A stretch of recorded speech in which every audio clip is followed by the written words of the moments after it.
بسم اللہ الرحمن الرحیم۔ صرف 5 منٹ کا مدرسہ قرآن و حدیث کی روشنی میں 340واں دن 10 ذی الحجہ۔ نمبر 1، اسلامی تاریخ۔ سلطان محمود غزنوی رحمۃ اللہ علیہ۔ سلطان محمود غزنوی رحمۃ اللہ علیہ اسلامی تاریخ میں بڑے نامور بادشاہ گزرے ہیں۔ آپ امیر سبکتگی کے بیٹے تھے۔ سن 357 ہجری میں پیدا ہوئے اور اعلیٰ تعلیم حاصل کی۔ والد صاحب کے انتقال کے بعد حکومت کی باغ ڈور سنبھالی اور اس کو مضبوط کرتے چلے گئے۔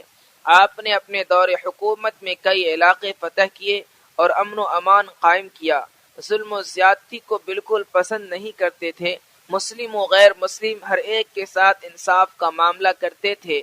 رعایا کی پوری خبر رکھتے تھے اور ان کی ضروریات کو بڑے اہتمام سے پورا کرتے۔ غیر مسلموں کے مذہب اور ان کی عبادت گاہوں کا بھی بڑا لحاظ رکھتے، ان کو ان کا پورا حق دیتے اور مزید انعامات سے بھی نوازتے۔ البتہ بے حیائی اور فتنوں کے اڈوں کو بے خوف و خطرہ صفحہ ہستی سے مٹا دیتے۔ سلطان محمود رحمۃ اللہ علیہ علم و فضل میں بھی بہت آگے تھے۔ اہل علم اور اصحاب کمال کے بڑے قدرداں تھے۔ خاص غزنی میں بہت بڑا مدرسہ تعمیر کرایا اور اس کے خراجات کے لیے ایک بڑا فنڈ مقرر کر دیا۔ آپ کے دارالسلطنت میں اتنے ارباب کمال جمع ہو گئے تھے کہ ایشیا کے کسی بادشاہ کو یہ فخر حاصل نہ تھا۔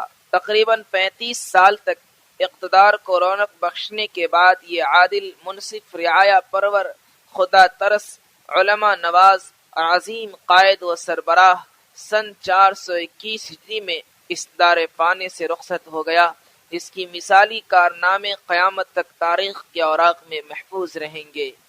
نمبر 2، حضور صلی اللہ علیہ وسلم کا معجزہ۔ حضرت حذیفہ رضی اللہ عنہ کو سردی کا احساس نہ ہونا۔ حضرت حذیفہ رضی اللہ عنہ فرماتے ہیں، غزوہ خندق کے موقع پر سخت ٹھنڈی ہوا چل رہی تھی۔ ایسے میں رسول اللہ صلی اللہ علیہ وسلم نے صحابہ رضی اللہ عنہم سے فرمایا، ہے کوئی جو میرے پاس دشمنوں کے قافلے کی خبر لے آئے؟ تو ٹھنڈی کی وجہ سے کوئی بھی کھڑا نہ ہوا۔ دوسری مرتبہ فرمایا، پھر بھی کوئی کھڑا نہ ہوا۔ جب تیسری مرتبہ بھی کوئی کھڑا نہ ہوا تو رسول اللہ صلی اللہ علیہ وسلم نے فرمایا، اے حذیفہ تم کھڑے ہو جاؤ اور دشمنوں کے قافلے کی خبر لے آؤ۔ حضرت حذیفہ رضی اللہ عنہ فرماتے ہیں، چونکہ رسول اللہ صلی اللہ علیہ وسلم نے اب میرا نام لے ہی لیا تھا، اس لیے کھڑا ہونا ضروری تھا۔ بہرحال میں کھڑا ہو گیا اور وہاں سے چلا تو رسول اللہ صلی اللہ علیہ وسلم کی بات ماننے کی برکت سے مجھے راستے میں ذرہ برابر ٹھنڈی محسوس نہ ہوئی، یہاں تک کہ میں واپس بھی آ گیا۔ ایسا لگ رہا تھا گویا کہ میں سخت گرمی میں چل رہا ہوں۔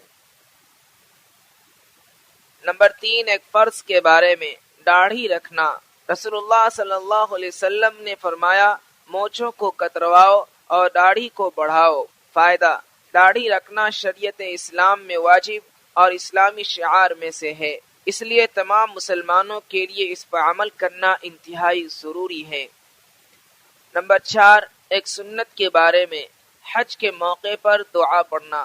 حج کے موقع پر اس دعا کو پڑھتے رہنا چاہیے، ربنا وجعلنا مسلمین لک ومن ذریتنا امۃ مسلمۃ لک وارنا مناسکنا وتب علینا انک انت التواب الرحیم۔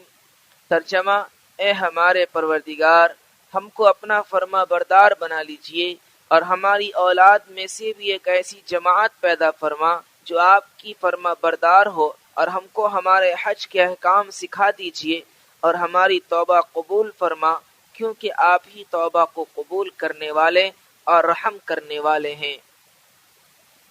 نمبر 5، ایک اہم عمل کی فضیلت، گھر میں نوافل پڑھنا۔ رسول اللہ صلی اللہ علیہ وسلم نے فرمایا، جب تم میں سے کوئی مسجد میں فرض نماز ادا کر لے تو اپنی نماز میں سے کچھ حصہ گھر کے لیے بھی چھوڑ دے، کیونکہ اللہ تعالیٰ بندے کی نفل نماز کی وجہ سے اس کے گھر میں خیر نازل کرتے ہیں۔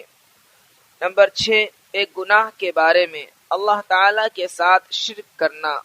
قرآن میں اللہ تعالیٰ فرماتا ہے، بلا شبہ اللہ تعالیٰ شرک کو معاف نہیں کرے گا، شرک کے علاوہ جس گناہ کو چاہے گا معاف کر دے گا، اور جس نے اللہ تعالیٰ کے ساتھ کسی کو شریک کیا تو اس نے اللہ کے خلاف بہت بڑا جھوٹ بولا۔ نمبر 7، دنیا کے بارے میں۔ دنیا کی چیزیں ختم ہونے والی ہیں۔ قرآن میں اللہ تعالیٰ فرماتا ہے جو کچھ تمہارے پاس دنیا میں ہے وہ ایک دن ختم ہو جائے گا، اور جو اللہ تعالیٰ کے پاس ہے وہ ہمیشہ باقی رہنے والی چیز ہے۔